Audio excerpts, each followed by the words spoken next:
A nossa proposta de formação continuada, que se iniciou em 2019, ela se apresentou já na entrada com um grande diferencial. Nós estivemos nos 27 núcleos territoriais de educação, de forma avizinhada, como a gente chama, e fizemos uma interlocução, uma escuta dos diretores escolares, coordenadores pedagógicos e professores, nesse momento de 2019, ainda a rede estadual. E o objetivo é e foi construir coletivamente um plano de formação continuada que tivesse uma aderência e uma proximidade muito grande com os desafios que já se apresentavam nesses tempos de 2019. Na sequência dessa proposta, nós incluímos no mesmo ano de 2019, nos últimos 3 meses, em parceria com a Undime, que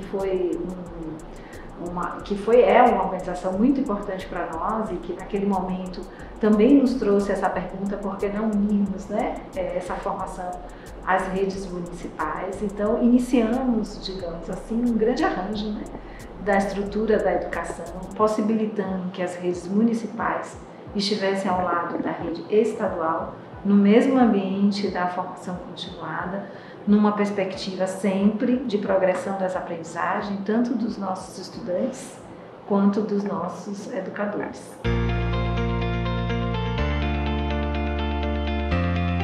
O objetivo da formação ela é focada na produção de uma cultura, na construção de uma cultura de formação continuada, que tenha o contexto do trabalho como base, as funções, rotinas, práticas, aquele contexto em que ele vive a experiência educacional e aquela experiência serve de base para que ele reflita sobre ela, transforme, melhore, reproduza, amplie, acrescente e partilhe com outras pessoas.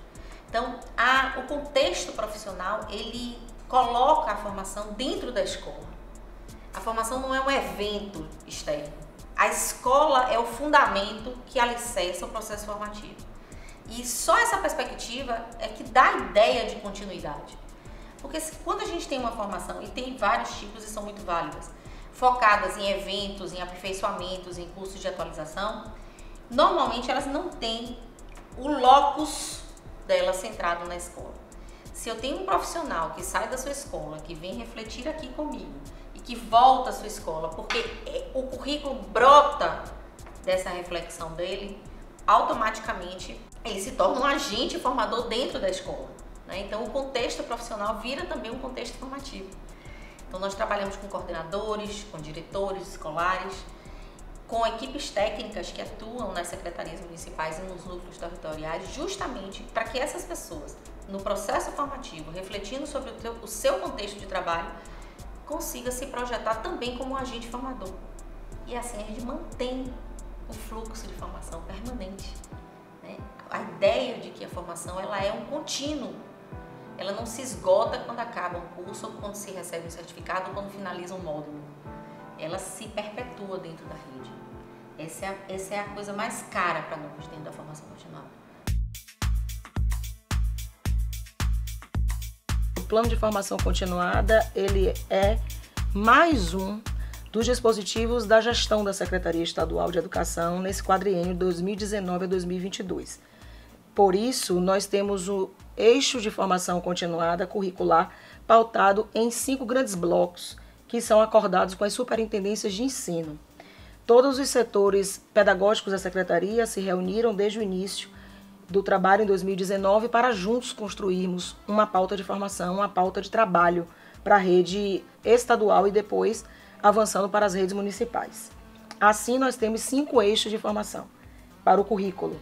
Nós temos a reflexão sobre avaliação, seja ela continuada, avaliação processual, avaliação somativa, avaliação externa, avaliação de forma geral em todas as suas nuances. Nós também refletimos os processos de acompanhamento escolar através dos dispositivos que ajudam a monitorar aprendizagens, a monitorar o ensino, a requalificar os trabalhos. Nós temos um terceiro eixo, que é o eixo do currículo em si.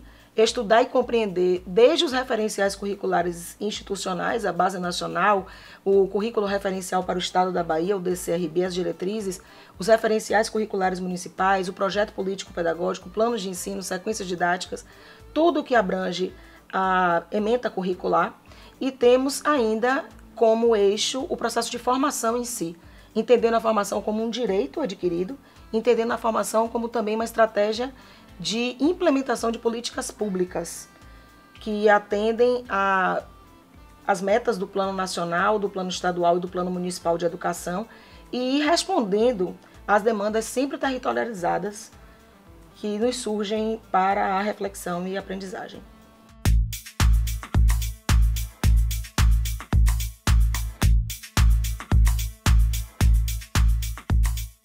Tem aquele provérbio, né, muito conhecido, que é preciso toda uma aldeia, né, africana, para educar as nossas crianças. A união das redes municipais com a rede estadual, um regime de colaboração efetivo, e neste caso, um regime de colaboração com a base de formação continuada, ele é um dos grandes alicerces para que nós possamos, de fato, construir uma mudança na nossa educação pública. Então, o primeiro ponto, né, da importância se dá nesse ambiente, quando você avizinha escolas, avizinha municípios, avizinha territórios e redes. Temos depoimentos incríveis no primeiro ano desse processo todo da formação, nos seminários que nós realizamos, que se chama Saberes e Fazeres, e muitos educadores dizem isso, me unir aos meus colegas do meu mesmo município, eu sendo um educador da rede estadual, aos educadores das redes municipais, fez toda a diferença na minha prática pedagógica. Muitas vezes nós temos uma escola municipal que é praticamente vizinha, né, da escola estadual. Então esse primeiro ponto, que é estabelecer um tecido colaborativo, uma rede colaborativa em prol da qualidade da educação pública, faz toda a diferença. Nada na educação pública, absolutamente nada na educação pública, que vem de uma forma impositiva ou vem de um lugar que não é construído junto com os professores, né, junto com os educadores, tem um efetivo resultado, né? Haja vista que nós estamos aí no nosso 4º ano, né, já desse trabalho, e temos, desde o começo até aqui, quase 13 mil educadores participando desse processo de formação continuada. Então tem um elo, né, que estabelece a força desse trabalho. Um outro princípio que a gente traz com muita força é a aproximação dos sujeitos no seu campo de formação. Então a gente dialoga com eles todos dentro dos seus lugares de ocupância, né, dentro dos seus espaços. Então o coordenador como papel central da parte pedagógica, da gestão das aprendizagens, o diretor escolar também nessa perspectiva de, além da gestão administrativa, ele é o gestor pedagógico, e com o coordenador ele forma essa dupla que fortalece a gestão pedagógica de uma escola. E as equipes técnicas, que às vezes ficam lá perdidas como burocratas, se identificarem com o papel pedagógico que também precisam ter. Né? Porque hoje, quando a gente pensa em qualquer política pública dentro de educação, a gente precisa pensar que essa política pública ela tem como finalidade a aprendizagem do estudante, a garantia do direito da criança, do adolescente, do adulto a estar em processo formativo. E essa garantia de direitos precisa fazer esse caminho.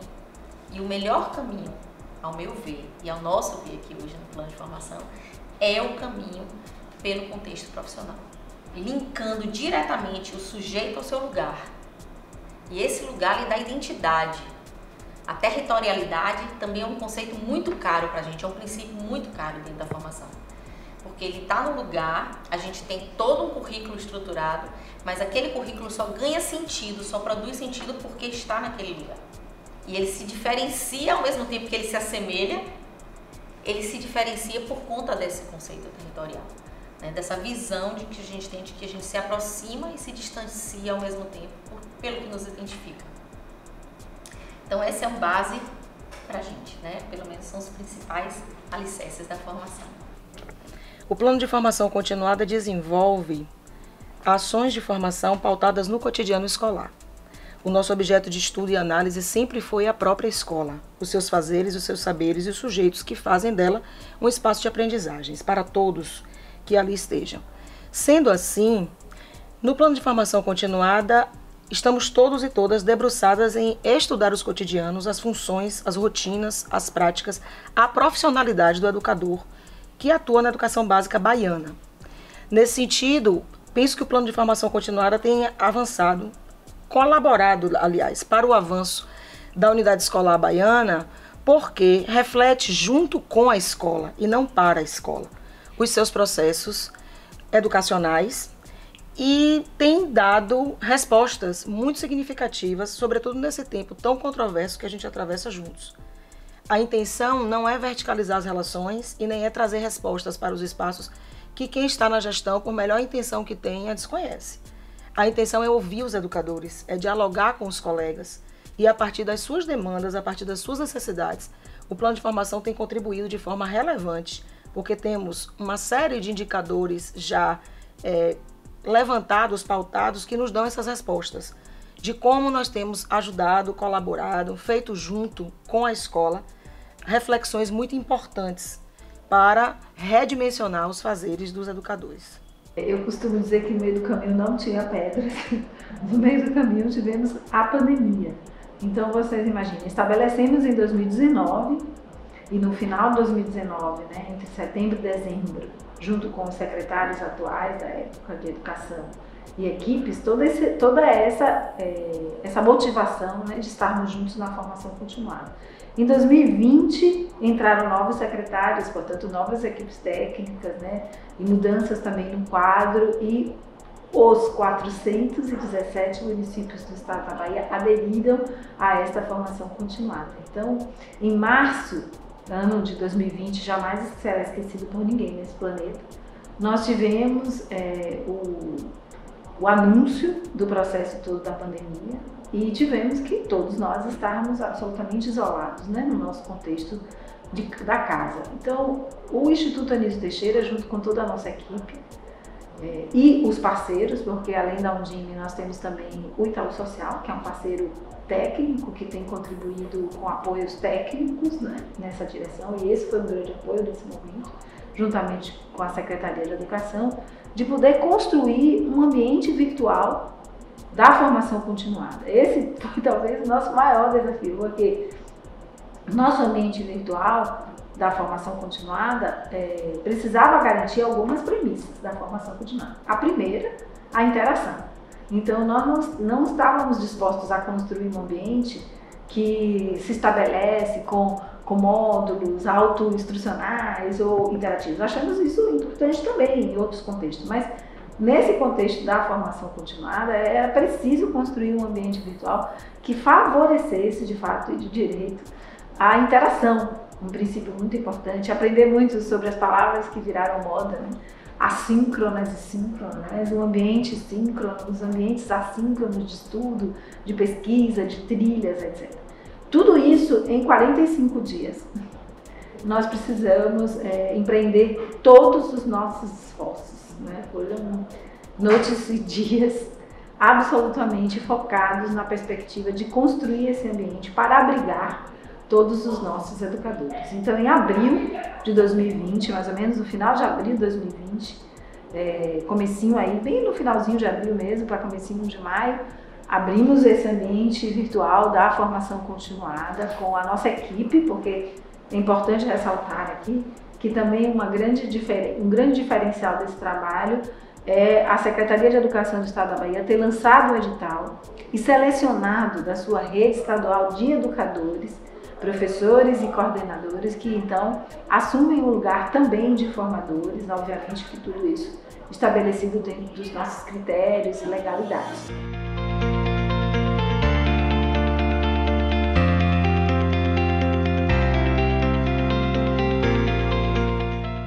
É um privilégio ser formadora do Instituto Anísio Teixeira. O que eu aprendo aqui, olha, se eu pudesse descrever, eu não sei quanto tempo eu ficaria. E eu sinto o tempo inteiro o investimento desta iniciativa a partir do investimento que é feito em mim enquanto formadora, a formação que eu recebo. né? Ela é constante porque a gente parte do princípio do não saber. O princípio que a gente precisa estar o tempo inteiro aprendendo numa condição de troca e partilha com os nossos colegas das diversas redes estaduais e municipais, coordenadores pedagógicos e gestores educacionais. É importante pensar o papel da universidade enquanto agente também propiciadora e transformadora de uma educação de qualidade. Em alguns momentos, a universidade se coloca como o centro do conhecimento, mas em outros momentos também esse conhecimento se coloca na periferia das universidades. E quando a gente vem para um contexto de formação em que a gente vai atuar diretamente com a realidade, com o chão da escola, com as experiências vividas diariamente, a gente percebe que a universidade que também lida com a docência, a universidade que também lida com esses problemas educacionais que estão na linha de frente, a gente percebe que a universidade, em vários momentos, precisa rever a sua forma de trabalhar a docência universitária. Precisa rever a sua maneira de preparar os educadores e educadoras, não só nesse contexto pandêmico, mas para os contextos variados que possivelmente a gente pode identificar a educação. Então, é preciso pensar uma universidade que esteja aberta a esse diálogo com a base, com a educação básica.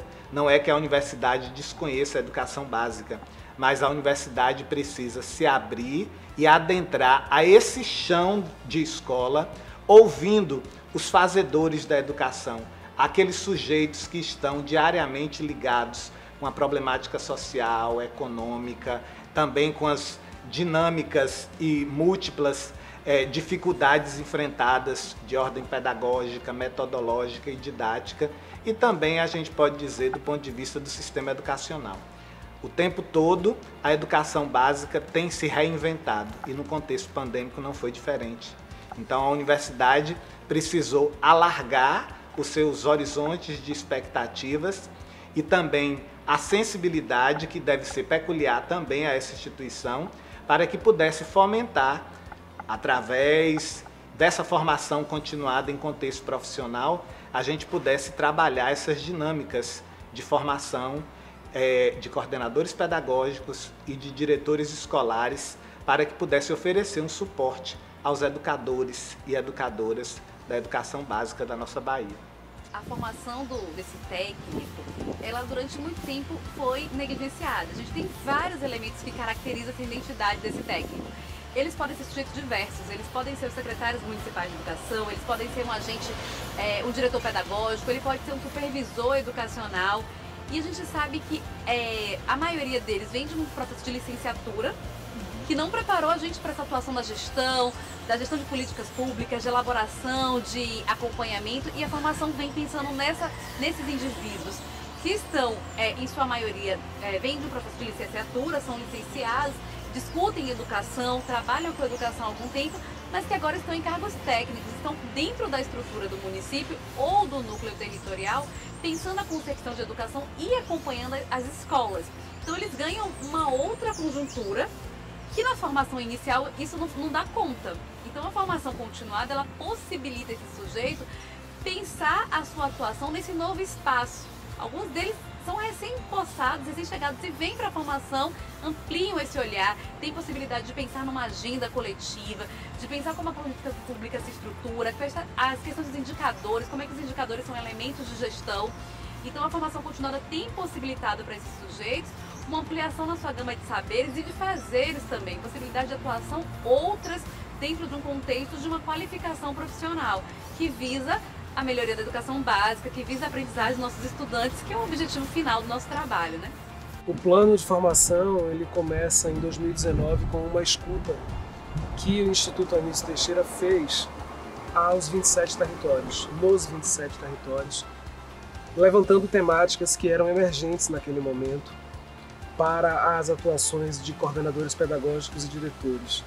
Considerou-se, inclusive, que essa figura do coordenador pedagógico, ao longo do tempo, na rede estadual de ensino, porque ele começa pela rede estadual depois ele se amplia para as redes municipais, essa figura do coordenador era uma figura chave e que recentemente não havia formações voltadas para esse público. Nesse levantamento se percebeu que havia muita formação para professores, né, das áreas específicas, mas não para coordenadores. E aí se pensou que esse lugar do coordenador pedagógico e do diretor escolar, esses lugares são fundamentais para o andamento, juntamente com a atuação dos professores, da escola enquanto uma instituição de intervenção real, concreta. E aí a epistemologia da formação, ela parte exatamente de uma ideia que é chamada contextualização da prática, que é de você pegar a prática profissional e a partir da prática profissional estabelecer uma contextualização que vai utilizar-se de referenciais teóricos diversos, né? Por exemplo, Nélia Lerner é um referencial teórico bem presente nessa formação, para que esse contexto concreto, prático, possa ser alimentado por reflexões que respondam a esse contexto. E aí, evidentemente, Paulo Freire, toda a teoria freiriana, né, a discussão sobre autonomia, o trabalho de Freire sobre a ideia de educação libertadora, isso aparece no contexto da epistemologia dessa formação. Então a ideia é de que a prática forneça elementos para teorizações e contextualizações que vão intervir na prática. Essa é basicamente a ideia.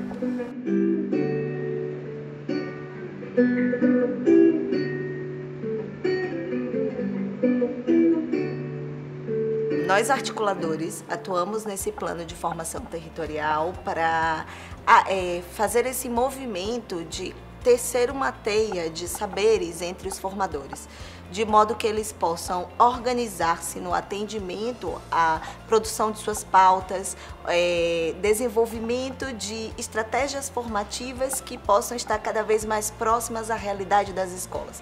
Então, qual é o papel do articulador? É fazer essa função de ser esse ponto que entrelaça a ação formativa desenvolvida pelo formador, né, na ponta, junto aos educadores, ao passo que nós asseguramos também que esses princípios fundamentais que estão no plano de formação territorial possam ser traduzidos nessas pautas formativas, possam ser traduzidos também na fala e na voz desses formadores, na chegada deles aos educadores, que nesse caso são os coordenadores pedagógicos e gestores escolares. Os pressupostos que guiam a minha vida profissional sempre foram pautados na intenção da colaboração, na intenção do diálogo, na intenção da reflexividade e da criticidade. O plano de formação continuada potencializa essas características que eu reconheço em mim e em uma equipe de quase 200 pessoas espalhadas por toda a Bahia.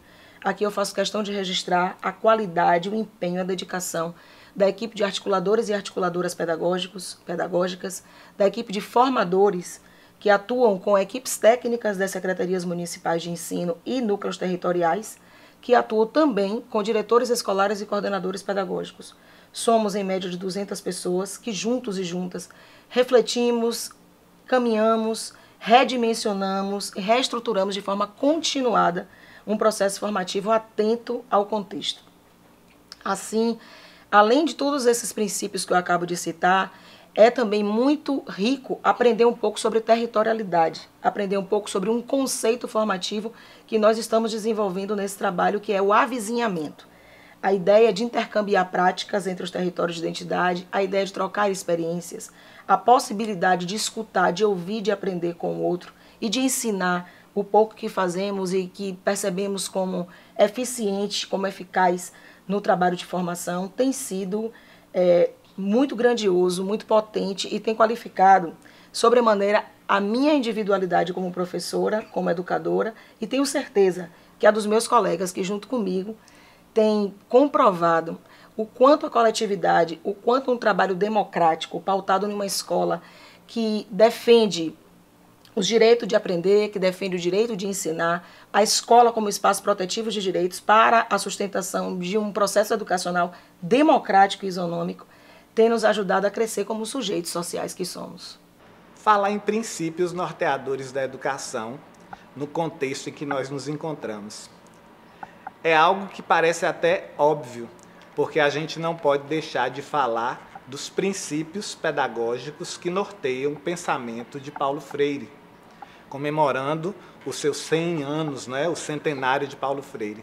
Então, quando a gente fala em trabalhar em contexto profissional, no chão da escola, com professores e professoras, né, educadores e educadoras que trabalham no campo, que trabalham na sede, em escolas de toda a ordem, não é? Aldeias indígenas e vários outros contextos onde a educação acontece, o princípio da amorosidade, da consciência crítica, o princípio da alteridade, de se colocar no lugar do outro, o princípio que a gente entende de possibilidade de transformação social através do ato de educar.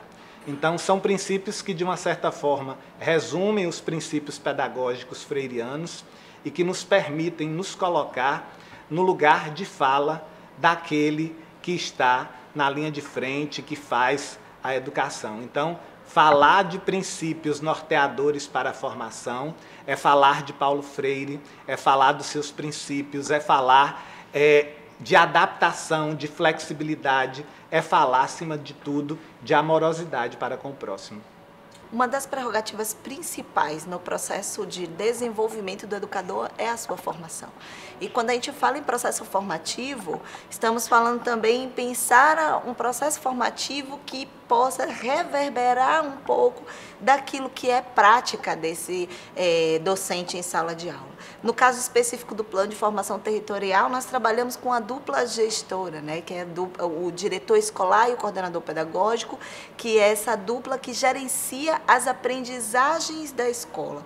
Então, esses atores, eles precisam trabalhar de maneira imbrincada, para que a ação do coordenador pedagógico ela possa estar conectada com o desenvolvimento das práticas dos gestores. Então, quando a gente fala em pensar uma formação em serviço, no contexto profissional, estamos falando de tematizar as práticas desses atores, estamos falando de convidá-los a refletir sobre sua própria ação no fazer da escola, no cotidiano da escola. Então, quando a gente propõe isso, estamos propondo uma mudança que parte de dentro para fora e não de fora para dentro, porque o sujeito analisa as suas próprias práticas, pensa e reflete com os atores que fazem parte desse contexto na própria escola e automaticamente isso modifica e desenvolve uma nova cultura escolar. Então, se nós formos pensar sobre como e por que a formação continuada territorial, ela tem um peso, ela tem uma contribuição no desenvolvimento de novas práticas na escola, é porque estamos pensando que a escola é o cenário e os educadores são os protagonistas desse cenário. A letra da lei fala muito chique, muito pomposamente, regime de colaboração. E no texto da lei, está lá na Constituição Federal, em 1988, a LDB também traz isso. Todas as diretrizes, todos os planos nacionais, estaduais e municipais falam da importância de você estabelecer um pacto colaborativo entre Estado, federal, estadual e municipal, com o intuito de promover a educação. Para nós, eu digo que o avizinhar, ele é o conceito poético, é a poesia que tem dentro do regime de colaboração, né? Porque para que coisa mais interessante de você dizer que você está conversando com seus pares? Que avizinhar é isso. Está lá escrito que o cara assinou um termo de adesão, um prefeito, um secretário, né, com toda a estrutura que tem que ter, porque precisa ter essa estrutura, é necessária para o processo. Mas do lado de cá, do lado pedagógico, o que me importa é que eu aproximo educadores. E que a gente pode juntar o professor que é da rede estadual com a da rede municipal, que às vezes estão muro com muro, e não se conhecem, não dialogam. Escolas que usam o mesmo espaço, praticamente, e simplesmente não sabem da existência uma da outra, das políticas que existem uma e na outra. Professores que, inclusive, estão numa escola e estão na outra, e é como se fossem pessoas com entidades diferentes, identidades diferentes. Então, o avizinhamento, ele é para a gente uma força muito grande de potencializar o diálogo.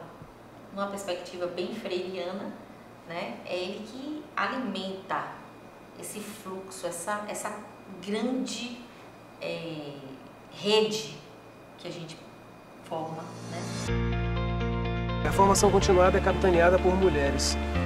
Tem a presença de alguns homens, mas é basicamente um universo feminino de educadoras com know-how, com uma experiência, tanto em formação, quanto em didática, quanto em gestão educacional, que é muito notável quando você tem contato com o que eu chamo de uma arquitetura muito sofisticada. E a poesia, a literatura, a sensibilidade, o afeto, pegando a própria ideia da pedagogia de Vallon, que é muito, talvez seja o autor que traga muito isso, assim, as afetividades enquanto elementos pedagógicos são muito trabalhadas na formação, seja em materiais que são disponibilizados para a formação dos formadores, seja na fala das pessoas envolvidas, né, da diretoria pedagógica do Instituto, que é de onde sai a ideia da formação, seja na presença de formadores que têm vertentes artísticas. Eu não sou o único, tem muitos, né? Do mesmo modo que na rede Anísio Teixeira você tem profissionais que são docentes com especialidades, né? Geografia, matemática, inglês, português, física. Você tem também na formação continuada muitos profissionais que são artistas também, escritores, atores, compositores, cantores, enfim. E isso acaba aparecendo porque isso é também estimulado pela formação, sobretudo nos nossos encontros formativos. Na minha prática como formador, não poderia deixar de aparecer o meu trabalho como artista, seja na escolha de materiais, nós temos pautas que são definidas em comum, mas as atuações dos formadores são muito singularizadas também.